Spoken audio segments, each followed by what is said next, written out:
Olá a todos e a todas que estão acompanhando a gente nessa live de Rede Dia. É com imenso prazer que eu tenho agora como convidada para essa conversa a repórter Sônia Bride, que na verdade dispensa grandes informações em uma apresentação, um currículo imenso. Sônia, muito obrigada pela presença, por estar aqui com a gente. Obrigada pelo convite, desculpa ter que trocar a data, mas ontem realmente eu acabei precisando fazer algumas coisas de trabalho, apesar da segunda ser meu dia de folga, né? Mas com esse home office imposto pela epidemia, pela pandemia, a gente está se virando todo dia e correndo atrás e conversando com fonte. Tinha uma fonte que eu já estava atrás há um tempo e que só podia falar ontem. E como não estava com o horário bem assegurado, mas enfim, estamos aqui. Imagina, não tem o menor problema. E eu queria começar conversando com você justamente sobre esse tema, né? Como é que você está produzindo esse jornalismo dentro da Covid? Claro que o resultado nós estamos vendo no Fantástico, né? Nas reportagens que você está fazendo. Mas como é que você está se virando? Uma repórter que está sempre em outros países, em outras cidades, viajando muito. Como é que você está se virando para conseguir fazer reportagens boas, e são ótimas, né, com muita apuração, com muita informação, sozinha na verdade não, né, com o Paulo Zero, mas nesse processo diferente, isoladamente? Primeiro que eu tenho, assim, eu sou aquela que ganhou na loteria da televisão, né? Eu casei com o melhor repórter cinematográfico ever. E então, é claro, né? E a gente está trabalhando em casa, e quando não está dentro de casa, está na varanda de casa ou na rua na frente da nossa casa. Agora faz 4 semanas que eu estou trabalhando só em casa, nem na redação do Fantástico eu tenho ido. Não tenho ido porque não tem necessidade. Eu acho que a gente achou uma maneira de fazer isso. A equipe está tão bem integrada, tão bem azeitadinha, que se tornou desnecessária a minha presença na redação. O Paulo, de qualquer maneira, ele não estava saindo de casa já há um pouco mais de tempo, porque o Paulo tem 62 anos e a TV Globo determinou que todos os funcionários com mais de 60 anos fiquem em casa pela duração da pandemia. E ele aí se botou a trabalhar que nem um doido aqui, né? A gente tem cenários diferentes para fazer as entrevistas por Skype, para não ficar muito enfadonho, porque televisão também, né? Você tem que fazer um pouco mais atraente. Faz com câmeras diferentes para ter dois planos de corte, além do plano da entrevista capturada pelo computador. A gente tem montado alguns cenários para gravar passagens, por exemplo, na matéria de domingo, tinha uma passagem que eu falava de um restaurante chinês. Eu gravei na minha casa, na varanda. A gente pegou um biombo chinês que tem aqui em cima, levou lá para a varanda. Eu peguei uma mesa redonda que eu tenho na churrasqueira, levei lá para a varanda. A gente botou uma toalha que era a cor mais chinesa que tinha, um laranja assim, e aí peguei uns potinhos, né, de tomar sopa, que são japoneses, né, mas os motivos são muito parecidos, né, então arrumei aquela mesa, tinha um quadro chinês atrás e tal. Para a China foi fácil, porque como eu morei na China, eu tenho muita tralha chinesa em casa, né? E a gente montou assim, para dar uma variada na narrativa, porque fica muito chato para o espectador, assim, todo mundo sentado, uma estante de livros atrás e uma, né? Fica um visual muito monótono. O tema já é meio monótono, né? A gente tem falado muito sobre Covid, mas como é que você fala sobre qualquer coisa sem falar de Covid? Né? São novos tempos que estão mudando tudo e mudando toda a forma de fazer, de trabalhar, de se divertir, de conviver com a família, né? Então, mas tudo passa por isso aqui, por uma conversa por Skype, então, ou por Skype, ou pelo Zoom, ou por outra plataforma. Então, variar um pouquinho isso também é uma tentativa que a gente faz para aliviar um pouco o olhar do espectador. E é engraçado, porque 2 minutinhos antes da gente entrar, eu estava conversando com a Sônia e falei assim, mas na matéria de domingo você saiu de casa, né? Ela, não, eu fiz o cenário todo em casa, e isso é fundamental. Hoje de manhã ainda eu trabalhava com os alunos numa disciplina que é de audiovisual, justamente os momentos de respiro do Covid que os telejornais tentam de vez em quando provocar, mas que acabam sendo também sobre o Covid. É muito difícil tratar de outro assunto nesse momento. E você aprendeu alguma coisa já como jornalista nessas 4 semanas aí de pandemia? Nós outro dia conversamos com a Dulcineia Novaes, que é a repórter aqui de Curitiba, e ela falou que teve que aprender sobre tecnologia. Claro que os mais jovens manjam mais, sabem usar equipamentos. Você percebe que já há uma transformação no jornalismo por conta dessas ferramentas que nós estamos usando? Eu acho que consolidou, sabe? Porque a gente já tem usado bastante a internet e todas as possibilidades que a internet abriu para fazer um jornalismo muito mais imediato, um jornalismo muito mais de depoimentos e de conversa. Eu apuro e converso com âncora, e isso tem acontecido muito. Não é uma coisa que fazia parte da minha rotina, porque quando eu era correspondente, a internet transformou a vida do correspondente com aquele kit correspondente que você consegue gerar a matéria pela internet. Você pense que quando eu fui correspondente em Nova York, que eu cheguei lá em 96, o celular funcionava mal, era um tijolão desse tamanho, a gente usava beeper. Quer dizer, você estava no cinema, tremia aquela caixinha na sua cintura, você tinha que achar um telefone público, ligar e tal. Durou pouquinho, porque logo foi muito rápido o negócio do celular. O celular chegou no Brasil no comecinho dos anos 90, né? Em 96, mas em 96 ainda era um tijolão, era um troço super caro, uma ligação custava uma fortuna. Então, mesmo quem tinha celular, quando precisava fazer uma ligação que tinha um telefone público, um orelhão por perto, a gente botava lá a moedinha e falava. Para mandar uma matéria para o Brasil, a gente tinha que comprar um horário de satélite. Custava uma fortuna.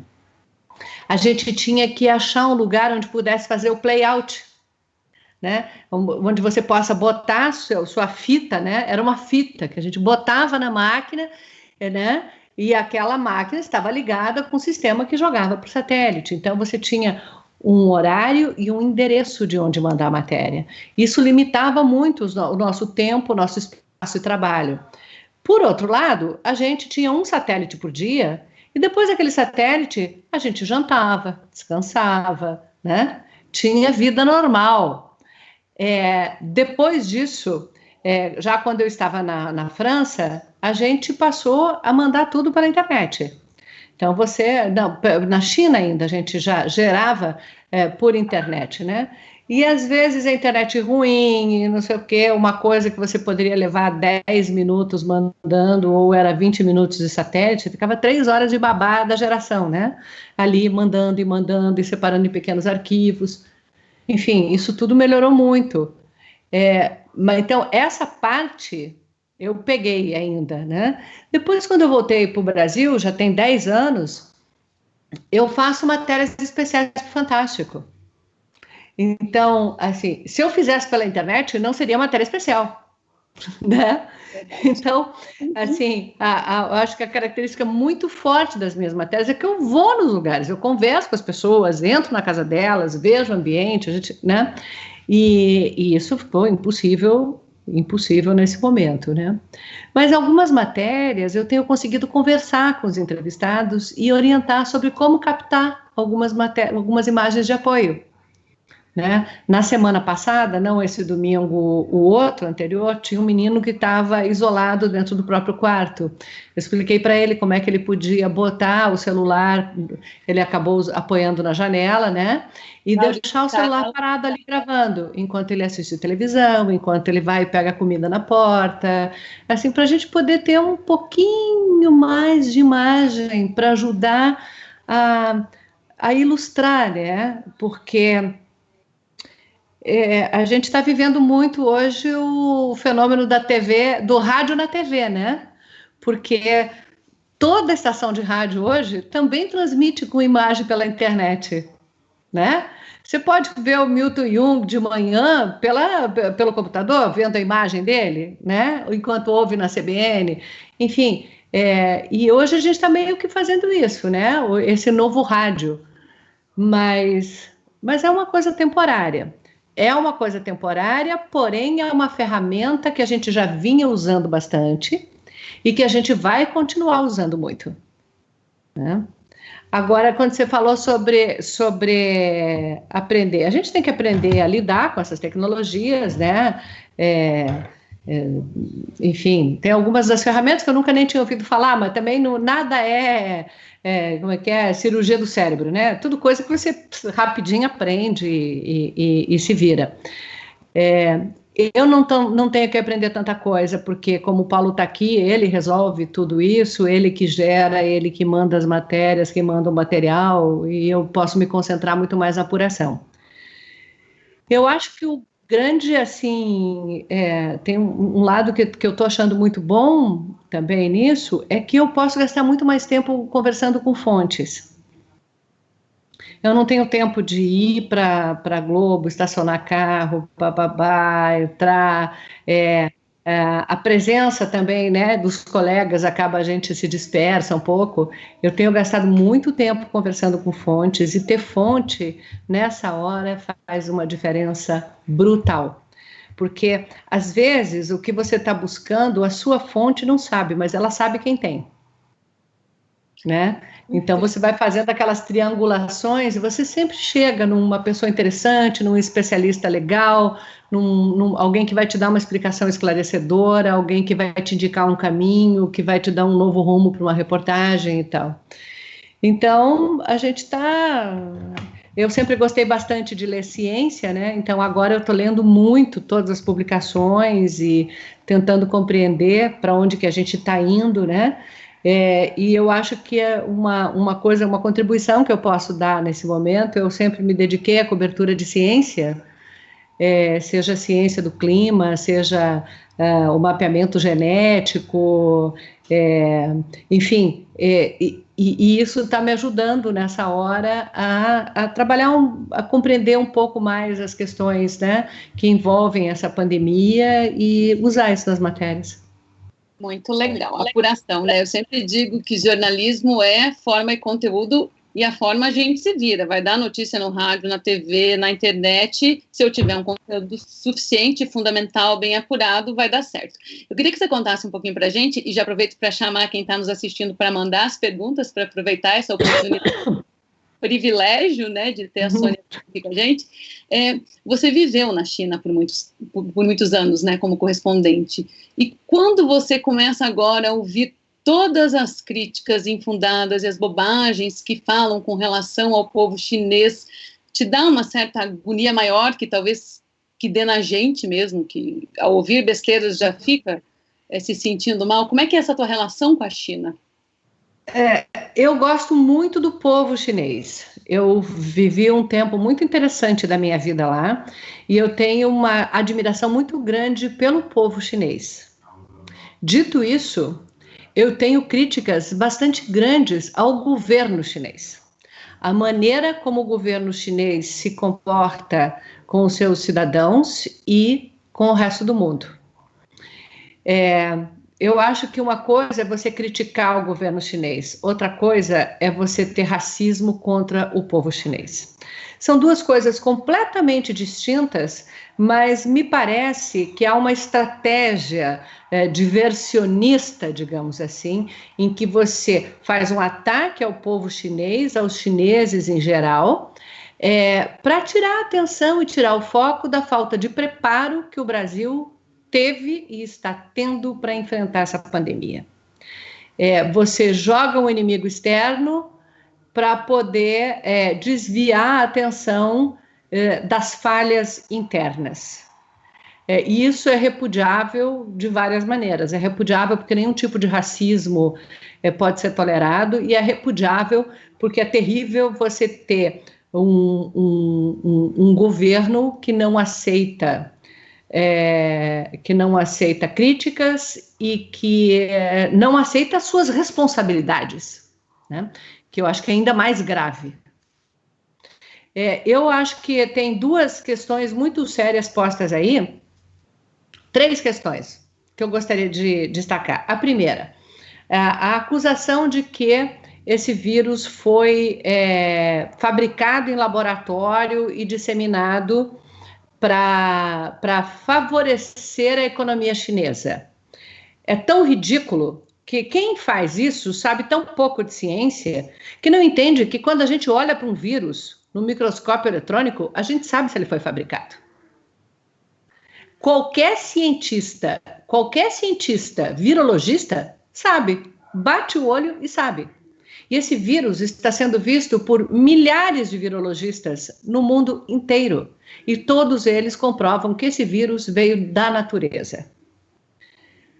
Segundo argumento, que isso foi feito para favorecer a economia da China. A China cresceu na década de 90 e os primeiros 10 anos dos anos 2000, a mais de 10% ao ano.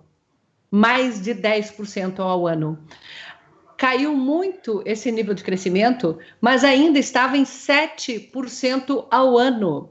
7% num ano é mais do que o Brasil cresceu na última década. É mais provavelmente entre a soma do que a gente subiu e desceu, deve ficar mais ou menos em torno do que a gente subiu desde o ano 2001. Neste primeiro semestre, a China teve a sua economia encolhida em 7%. Mas esse é um fato verificável. Então, o que a China está ganhando com isso? Nada. Está perdendo. E o governo chinês também está perdendo. Porque conforme o governo chinês perde o controle da economia, ele pode perder o controle político também. O que segura esse governo autoritário é o fato de que as pessoas têm uma sensação de que suas vidas estão melhorando todo dia. Se elas acharem que a vida delas está piorando e que a culpa é do governo, a China pode virar uma revolução. Então, esse é um argumento ridículo. Por outro lado, você tem uma desconfiança de que esse vírus tenha saído de um laboratório de virologia em Wuhan, na China, que foi onde começou essa pandemia. Bom, o laboratório de virologia existe. Ele foi feito, patrocinado pelos americanos, depois do surto de SARS, que durou de 2002 a 2005, justamente para que os chineses possam estudar o surgimento de novas doenças e ajudar a conter. Houve denúncias há uns 3 anos de que os protocolos de segurança nesse laboratório não estavam sendo muito bem obedecidos. Diplomatas americanos mandaram essas telegramas para os Estados Unidos fazendo essa queixa, pedindo ajuda para o laboratório. 2 coisas. Esses diplomatas não eram cientistas, eles não tinham condições de fazer a avaliação séria sobre o que é um protocolo de segurança, se está sendo seguido ou não. Segundo, os Estados Unidos, avisados de que havia um risco naquele laboratório, um laboratório que eles financiaram, eles botaram em pé e ao qual eles tinham todo o acesso. O que eles fizeram? Qual foi a resposta que eles deram? Eles foram lá ajudar os chineses ou eles permitiram que a coisa desandasse? Então, se isso aconteceu, há uma responsabilidade dupla aí. Isso precisa ser investigado. Porque se isso realmente aconteceu, é que nem quando cai um avião, gente. Cai um avião, mata 200 pessoas, a gente tem que chegar à origem disso. Uma pandemia que já matou centenas de milhares no mundo inteiro, ela precisa ser investigada e nós precisamos saber exatamente qual é a origem dela. É um direito que nós, a humanidade, temos. Nós temos esse direito e o governo chinês tem que abrir as portas para que uma investigação independente seja feita. Ainda bem que a gente tem o jornalismo que pode apresentar esses dados se conseguir chegar a ter acesso, né? Então, assim, eu acho que o Covid veio também para fortalecer o jornalismo, não só o jornalismo televisivo, que ganhou muita credibilidade, mas também o jornalismo como importante para a sociedade, né? Eu vou agora ler alguns comentários das pessoas que estão aqui. A Brenda, um sobrenome diferente, disse: Oi, Sônia, parabéns pelo seu trabalho, eu te admiro muito, estou doida para ler os seus livros. Como você decidiu colocar suas histórias de jornalista no papel para compor seus livros e como foi todo esse processo? Daí a gente fala um pouquinho da sua carreira, que eu acho que é muito legal. Eu já vou emendar uma pergunta, né? Tem um livro aqui atrás, até na minha estante, que eu compro para os meus filhos, já comprei todos, das mulheres espetaculares, as grandes mulheres brasileiras. Se a gente fizer um livro sobre as grandes jornalistas brasileiras, certamente Sônia Bride vai contar a sua história, estará lá, né? Então conta pra gente como é que foi o processo e como é que foi ser mulher desbravando muitas histórias em países que você teve também que aprender a cultura local e como é que a mulher era recebida nesses lugares, ainda mais uma mulher de fora e assim por diante, com outra cultura. A primeira coisa que eu acho que é assim, ser mulher não é a mesma coisa que ser homem reportando. A gente presta atenção em detalhes, a gente presta atenção em coisas que os homens geralmente negligenciam. Entre elas, relações humanas, o afeto, a felicidade das pessoas, né? Os homens tendem a se concentrar muito mais em dados econômicos e dados, enfim, em números para avaliar uma situação, e tendem a olhar muito pouco para essas outras questões. Quando eu escrevi o Lauai, que é um livro de memórias dos 2 anos que a gente passou na China, primeiro eu custei a aceitar a ideia de escrever um livro, porque quando a gente chega na China, na primeira semana você acha que você tem um livro. No primeiro mês você acha que talvez um artigo, e depois de 1 ano você sabe que você não sabe nada do país, que é tudo tão diferente e você se sente incapaz de fazer qualquer coisa. Eu fui convencida por amigos que me diziam: Sônia, as histórias que você conta pra gente quando a gente senta para conversar são tão interessantes, por que você não bota isso num livro? Quando eu decidi que eu podia fazer um livro despretensioso, um livro contando a minha experiência, aí eu achava também que a experiência da minha família, né, vivendo na China, era parte importante disso. E a decisão de você expor sua família assim também não é muito fácil, né? Então me custou começar a escrever até que o meu marido e os meus filhos, o Pedrinho nem tanto, porque ele era pequenininho na época, mas a Mariana, me disseram: fala, mãe, faça esse livro, faça.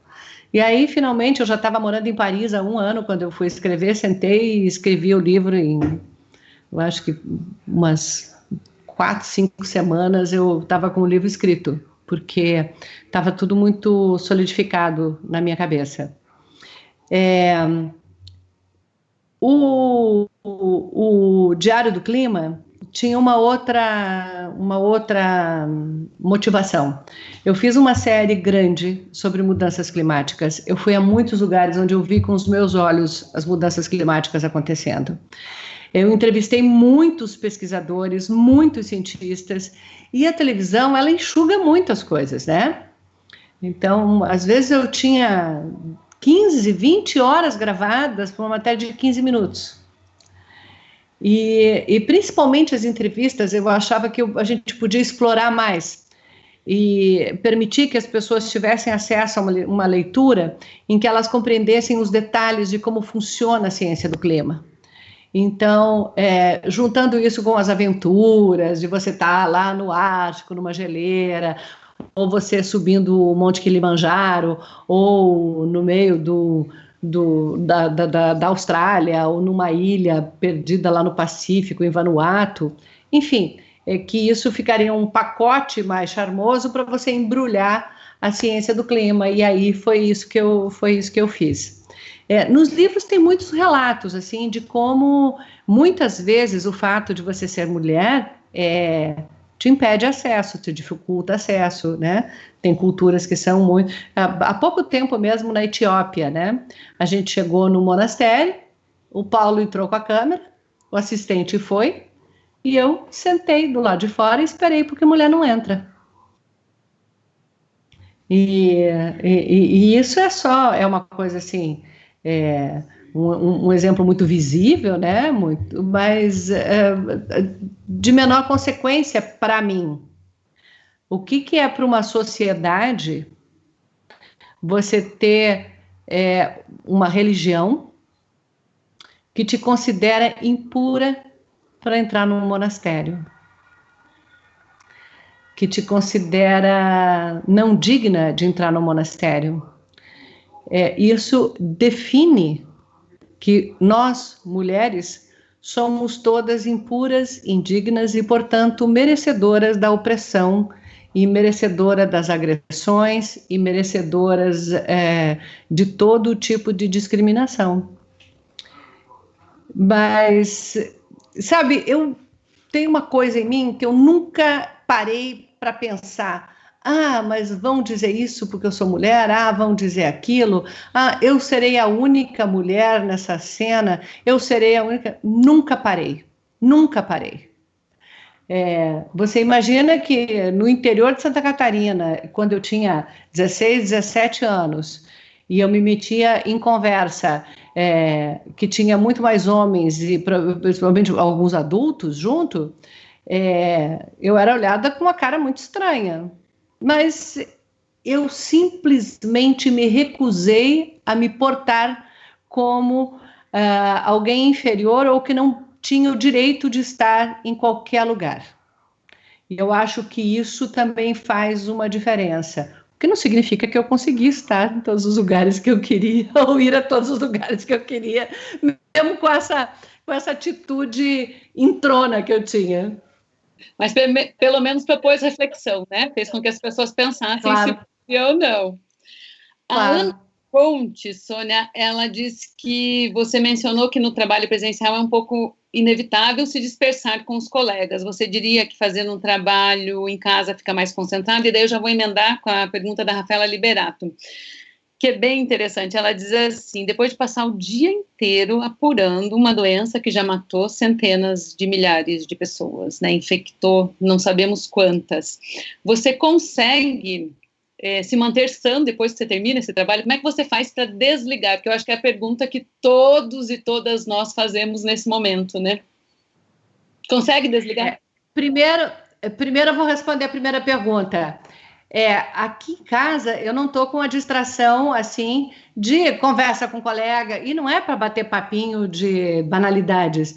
Você encontra um colega que está fazendo outra matéria interessante, você quer saber detalhes, você conversa, você troca ideias, você troca sugestões, então assim, e essa convivência na redação é extremamente rica,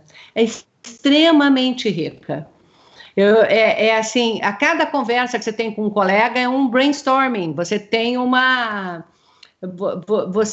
insights, você tem, né? Mas isso gasta tempo, e a gente fica ali, né? E tá no meio de uma coisa, e aí você fala sobre outro assunto, aí você volta. Eu tenho déficit de atenção, sempre tive. Mas eu tenho um mecanismo de defesa que eu desenvolvi desde cedo. Eu só fui diagnosticada depois de adulta, mas então você veja que eu passei infância, adolescente, a juventude, meu tempo de faculdade, com déficit de atenção, sem saber o que era isso que eu tinha. Eu entro num túnel. É uma defesa que é bastante comum com quem tem déficit de atenção, que chama hiperfoco.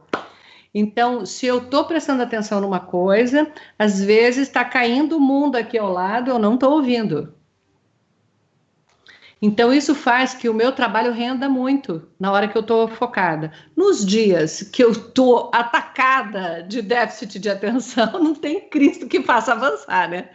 Mas, enfim, aqui em casa eu não paro para conversar com as outras pessoas, não vou trocar de assunto, mas eu tenho um filho que está tendo aula de universidade dentro de casa, está fazendo 6 a 7 horas de aula por dia, fazendo prova, estudando, não sei o quê, com todas as limitações. Então, claro, quando ele está lá no quarto dele tendo aula, está tendo aula. Quando ele não está tendo aula, eu paro tudo, a gente vai ter uma convivência familiar.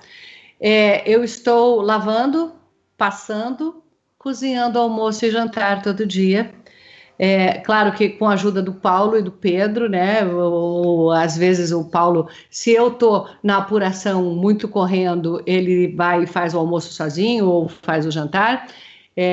Se ele está organizando o material e gerando, eu já gravei o que tinha que gravar, vou eu lá, né? Então a gente é muito solidário assim nessa divisão de tarefas.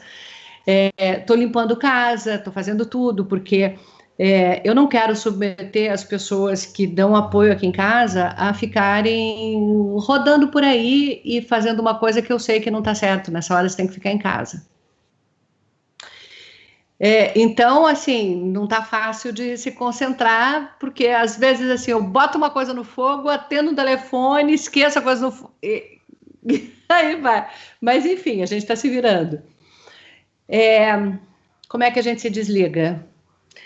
Eu acho que todo repórter que já viveu tempo suficiente nessa profissão aprende a compartimentalizar um pouco, né? Mas isso é muito forte, porque eu não estou reportando sobre o que está acontecendo com os outros, eu estou vivendo isso. Eu estou vivendo a quarentena aqui, minha filha e meus netos estão num sítio aqui perto do Rio de Janeiro, a gente não está tendo os almoços de domingo, não está tendo aquela convivência com as crianças, que eu adoro, eu morro de saudade. Enfim, tem toda uma consequência. E aí, quando a minha mãe está no interior do Paraná, ela mora em Guaíra, minha mãe vai fazer 80 anos, a festa de aniversário dela já foi cancelada, a gente não vai poder fazer, mas a gente brinca, minha mãe está com problema de memória, né? Está já com alguns efeitos da idade, e a gente diz assim, não tem problema, a gente faz ano que vem e diz para ela que ainda é do aniversário de 80, ela não vai perceber.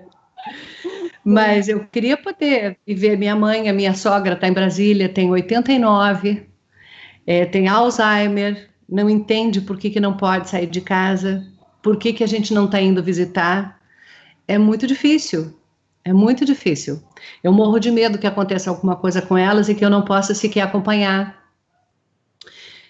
A cada vez que eu vejo que a Covid pode, sim, atingir as crianças, a minha neta tem asma, infelizmente puxou a mim, e asma é um fator de risco, e aí, né, a sua cabeça fica... E a cada vez que eu vejo que as pessoas estão afrouxando a quarentena, porque tem, infelizmente, a autoridade máxima do país dizendo que isso é uma gripinha, quando nós já estamos chegando a 8 mil mortos, que a gente tem mais de 100 mil infectados, tem famílias devastadas por essa doença, eu, às vezes, perco o sono pensando o que vai ser. Quando eu paro para pensar na realidade do Rio de Janeiro, essas favelas em que as pessoas não têm sequer a opção de fazer um isolamento social, esse abismo social que existe, eu perco o sono. Aí numa noite você perde o sono, na outra você está tão cansado que você apaga, e aí você está zerado para perder o sono no dia seguinte. Eu tento todo dia ler, antes de dormir, ler um livro que não tenha nada a ver com pandemia, com nada, ver um seriado na TV. Agora já está meio que acabando meu playlist aí, que eu já tinha escolhido, mas outras coisas vão chegar. Estamos todos no mesmo barco, porque nenhum de nós sabe o que esperar do futuro. E realmente é um momento que nenhum jornalista talvez tenha vivido, né? Que é de se colocar numa situação que se está relatando com os mesmos medos que o mundo inteiro vive.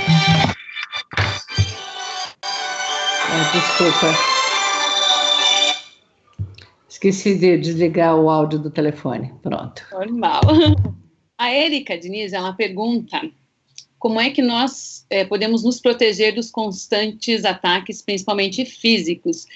E a gente viu que você respondeu a uma pessoa que fez um comentário da sua reportagem de domingo, o UOL noticiou isso, né?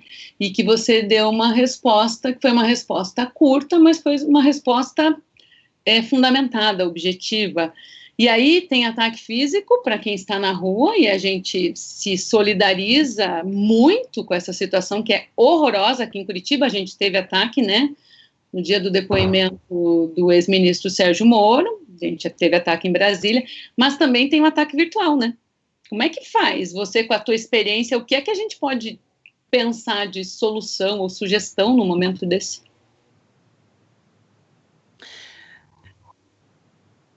Bom, eu tenho, assim, como prática de relacionamento com as redes, de tentar não alimentar os animais. Você não alimenta não respondendo. Mas como se tratava de uma pessoa que escreveu ali radialista, ela está lidando com um público radialista e me escreve uma bobagem daquelas, uma idiotice daquelas. Vai mostrar os hospitais vazios aonde? O Brasil sem Covid não tem hospital vazio. O Brasil sem Covid ou com Covid só tem hospital vazio onde a corrupção rola solta, a nomeação política rola solta, a incompetência rola solta para deixar um hospital vazio, porque está cheio de gente precisando de hospital. Então, assim, qualquer pessoa que realmente se importa com a qualidade de vida de todo mundo sabe disso. E então, assim, essa insinuação de que a gente está incentivando a catástrofe. Gente, são quase 8 mil mortos. E a imprensa está exagerando? Tente ver quantos voos, quantos Boeing 737 dá para enfiar. Você vai precisar derrubar para matar mais de 7 mil pessoas. É de uma desumanidade isso. É uma corja egoísta e burra. Infelizmente, eu não me contive e tive que responder para ela que o jornalismo trabalha com fatos. Que na ficção ela bota qualquer coisa que tem na imaginação dela. Mas o jornalismo, nós trabalhamos com fatos. Eu fiquei até admirada de ver a repercussão que deu, né? Porque foi uma resposta que eu botei dentro do Instagram do Fantástico e fiquei até impressionada de ver a repercussão que deu. Mas eu acho que justamente por isso as pessoas estão cansadas. Nós temos um grande inimigo para derrotar. É um vírus, se chama SARS-CoV-2.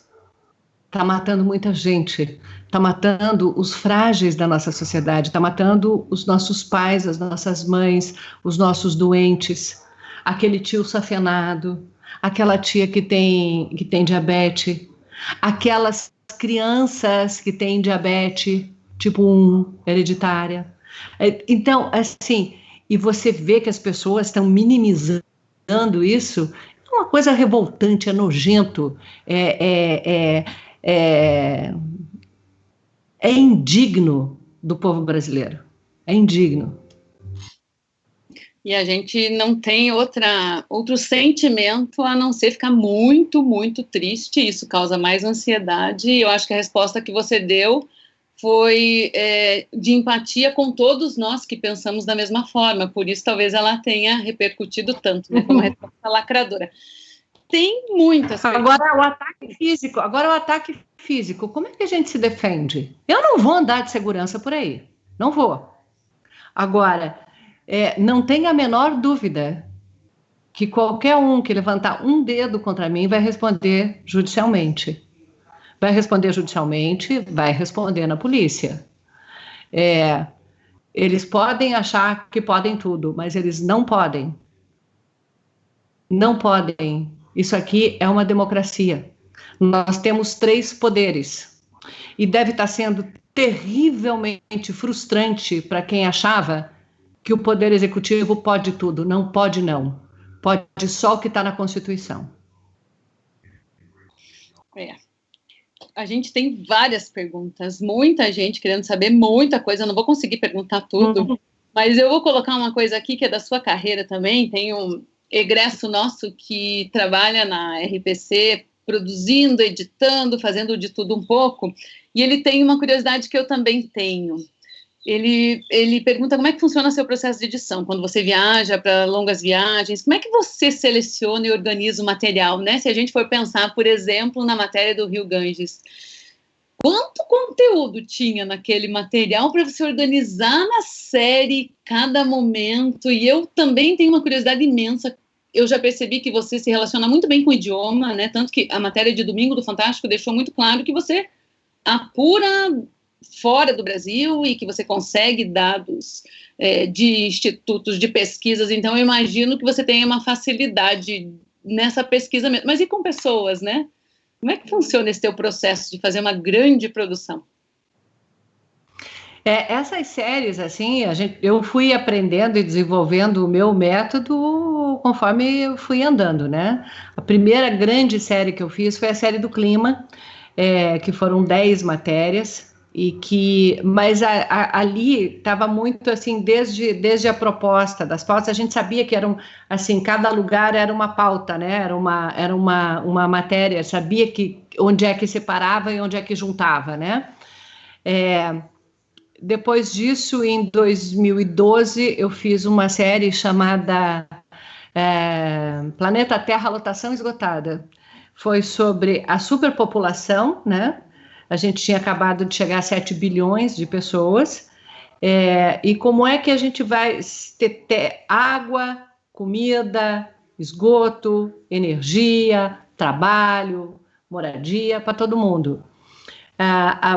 Eu fui chamada pelo projeto Globo Natureza, foi a primeira série que eu fiz com eles, e o Humberto Pereira, que era o diretor do Globo Natureza, me disse assim: Sônia, a gente quer que você faça uma série, mas a gente só tem a chamada diz assim: a repórter Sônia Bride percorre os países mais populosos do mundo para responder.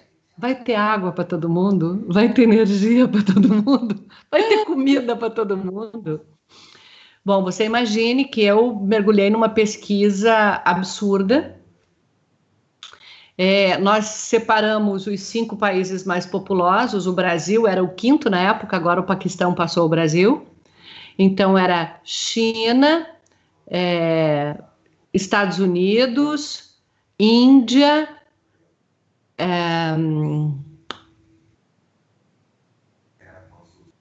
Jesus, me fugiu o nome, Bornéu, como é que chama?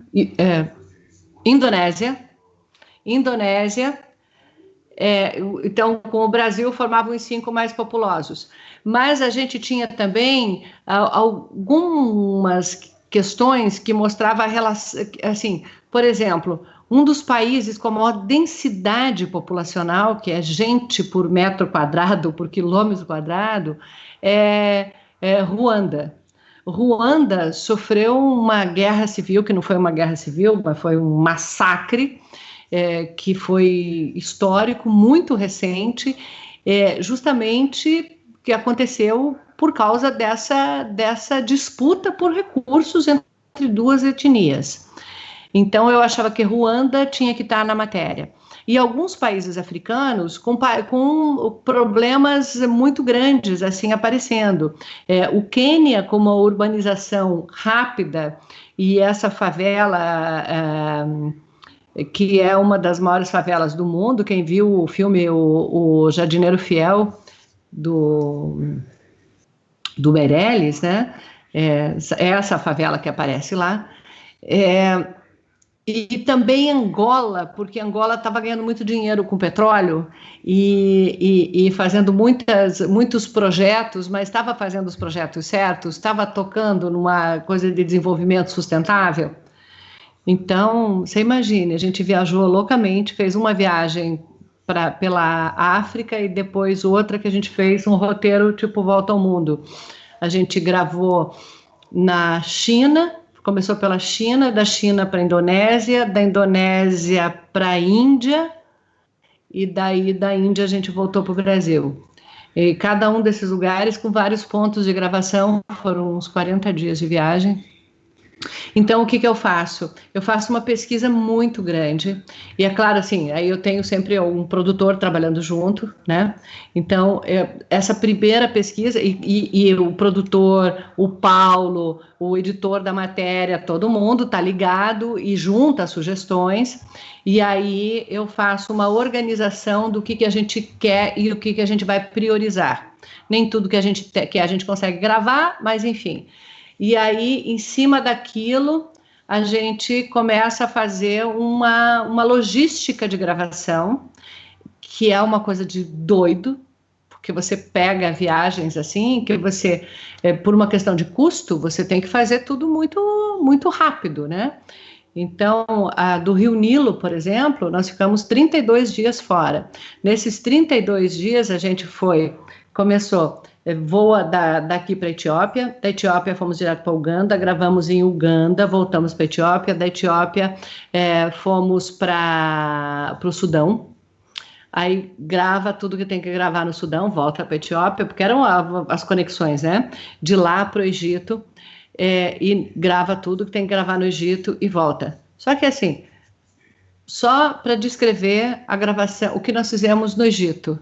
Chega no Cairo, grava no Cairo, vamos de carro para Alexandria, fazer o encontro com o Mediterrâneo, fomos lá a Roseta, onde foi encontrada a pedra de Roseta, fizemos o último canal, o último braço mais a oeste do Nilo, aí subimos de lá, de avião para Luxor, em Luxor a gente grava 1 dia e meio, aí a gente pega um barco e vai de barco, parando em alguns lugares para mostrar a vila rural e tal, a gente vai até Assuã.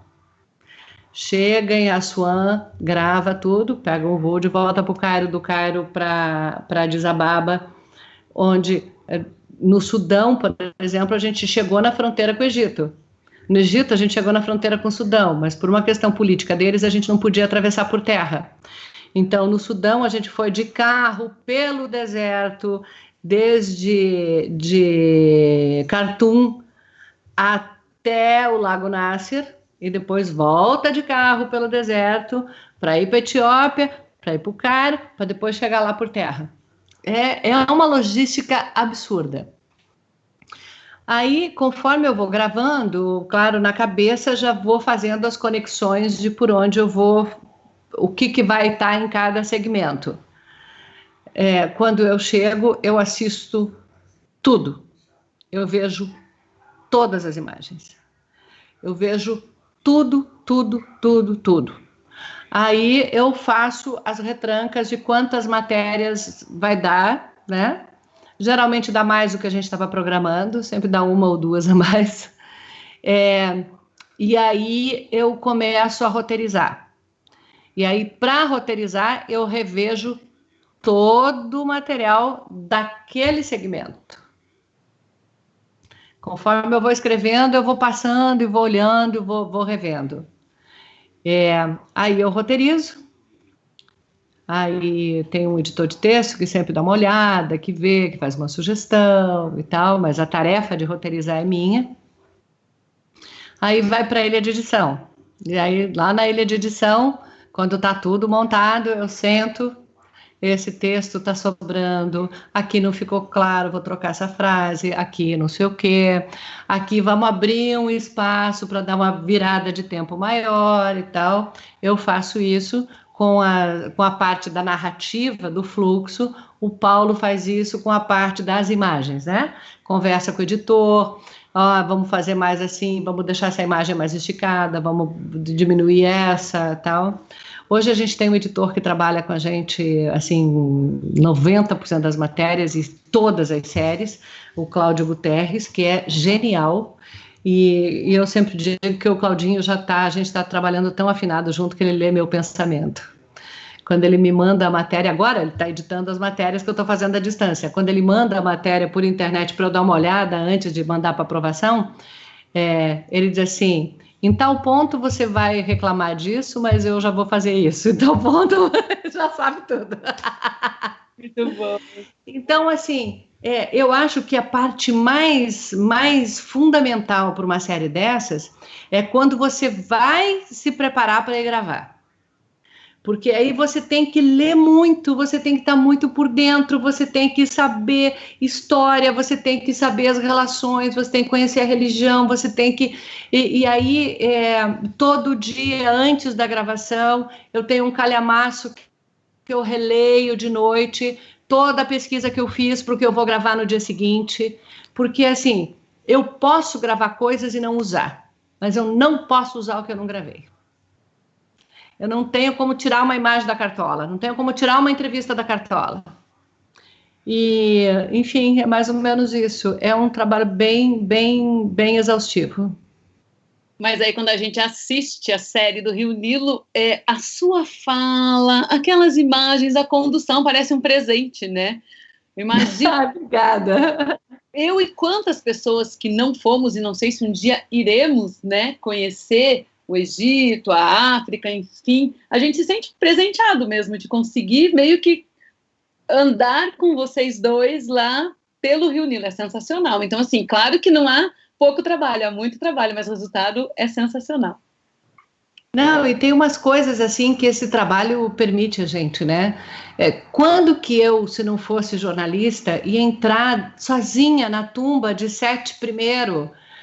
Sozinha não, estava eu, Paulo, produtor, o assistente, e estava um egiptólogo brasileiro que estava de consultor da gente, né? Mas não tinha uma pessoa lá dentro, não tinha um turista, não tinha uma pessoa que cuida do lugar lá dentro, só nós. Teve uma tumba no Sudão, que era de uma rainha, mãe de um dos faraós negros, que eu entrei realmente sozinha, eu e uma lanterna, eu me senti Indiana Jones ali, entendeu? Desbravando o lugar. Eu e uma lanterna dentro da tumba. Então, essas coisas assim, a gente vive momentos nessa profissão que só o jornalismo te dá. Só o jornalismo te permite, ao mesmo tempo, fazer isso e, ao mesmo tempo, entrar no superacelerador de partículas no CERN, né, no Centre Européen de Recherche Nucléaire, que talvez o lugar mais incrível que existe no planeta em termos de pesquisa de física e descoberta de moléculas e que comprovou a existência da partícula que cria a matéria a partir da energia, né, o bóson de Higgs, que eles também chamam de partícula de Deus. Então, olha a vida rica que a gente tem, né? Privilegiada. A Maria Luísa, e com isso eu acho que eu vou encerrando, a Sônia, ela é muito generosa de ficar tanto tempo conversando com a gente, então peço desculpas pelas perguntas que eu não fiz, mas a Maria Luísa, ela diz: oi, Sônia, sou catarinense também e amo seu trabalho. Como mulher e jornalista, qual é o seu conselho para futuras jornalistas quando o assunto é preconceito? E eu já emendo, qual é o seu conselho para o estudante de jornalismo de hoje, que está apaixonado pelo jornalismo, vendo as possibilidades que o jornalismo nos dá? Eu acho que para essa segunda pergunta, eu acho que você deu a resposta lá no começo. Jornalismo é conteúdo. Não interessa qual é a plataforma onde você vai divulgar o seu conteúdo. Ainda bem que existe a internet hoje, né? E quando eu me formei, ou a gente tinha um emprego de jornalista para poder fazer matéria e publicar num jornal ou botar na televisão, ou a gente tinha que rodar mimeógrafo, que a garotada nem sabe o que é um bom tema de pesquisa, jornalzinho de mimeógrafo. Agora, hoje, você pode ser o seu patrão, você pode ser o dono do seu espaço, você pode fazer matéria e publicar onde você quiser. Você pode não ganhar dinheiro com isso, mas vamos combinar que o jornalismo nunca foi uma profissão que dá dinheiro, né? Eu não posso me queixar que depois de muitos anos eu passei a ganhar bem, ganho muito mais do que eu jamais imaginei na vida, mas eu não fiz jornalismo para isso. Eu não fiz jornalismo para isso. Eu fiz jornalismo sabendo que eu ia ser classe média mais ou menos o resto da vida. Contando dinheirinho para pagar as contas e tal. Porque o jornalismo não é uma profissão assim para dar dinheiro, para enriquecer ninguém, né? Então, o que não quer dizer que a gente deva aceitar trabalhar por salários indignos, né? A gente não deve aceitar que o nosso trabalho que haja uma, desculpa a expressão, desculpa o Uber, mas uma uberização do trabalho do jornalista, que é uma coisa que tem acontecido muito, por exemplo, com um correspondente internacional. Você não manda mais um repórter seu que tem carteira assinada, que paga impostos no país, por qual você tem que pagar um plano de saúde, etc. Você pega um jornalista que está lá, alguém que foi fazer um curso, um mestrado, tal, ou um mochileiro que resolveu, e você paga uns trocados para fazer uma matéria. Então, a gente não deve incentivar essa uberização, mas a gente pode perceber vários colegas meus... Eu me afoguei com água quando a gente estava começando a falar e até agora não está... vários colegas meus que estavam na rua fazendo matéria comigo, hoje são donos de meios de comunicação, né? O Fernando Rodrigues, com o Poder 360. Fernando Rodrigues, quando eu era repórter aqui no Rio de Janeiro nos anos 90, ele era repórter aqui no Rio de Janeiro nos anos 90. A gente se encontrava na rua nas coberturas. Hoje ele é o dono do meio de comunicação dele, certo? Assim, alguns são maiores, outros menores, mas, né? E outra coisa, hoje há um movimento de jornalismo colaborativo que é maravilhoso. E eu ouso dizer que algumas das melhores cabeças jovens do jornalismo brasileiro estão nesse jornalismo colaborativo. A cada vez que eu encontro com essa garotada, e eu estou numa fase que eu já posso chamar qualquer um com menos de 40 de garoto, eu saio tão energizada, cheia de ideias, e eu adoro ver como eles transitam bem nisso de buscar criar um trabalho que eles, num lugar onde eles tenham input, né, onde eles sejam ouvidos, onde eles tragam ideias, sejam respeitados,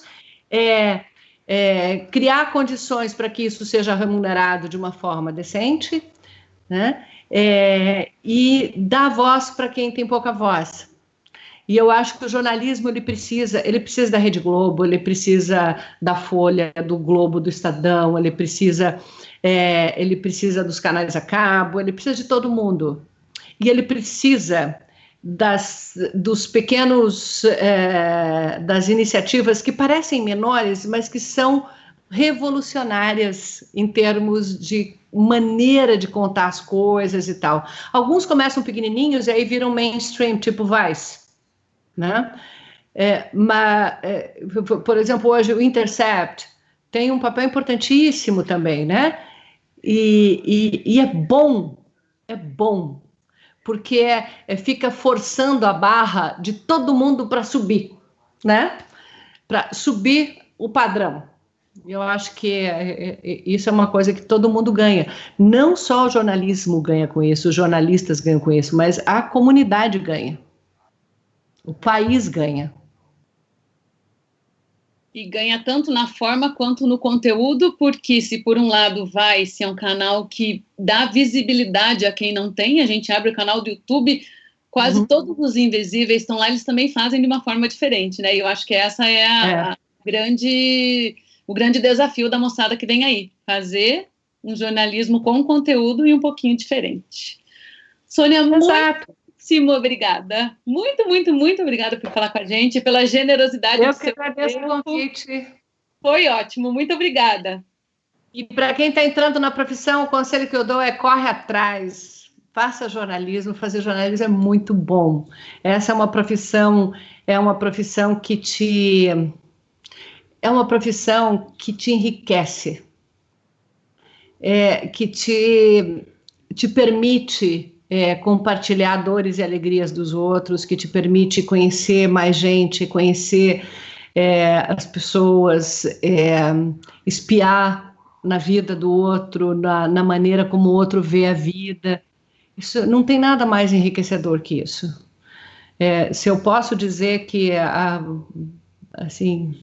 o jornalismo fez e faz a minha vida muito rica, interessante e desafiadora, e eu estou com 56 anos e eu sempre achava que quando eu chegasse nos 40, eu não ia mais estar fazendo reportagem, que provavelmente, você imagina que quando eu tinha 30 e poucos, as repórteres com 40 estavam fora do ar, estavam tirando do ar.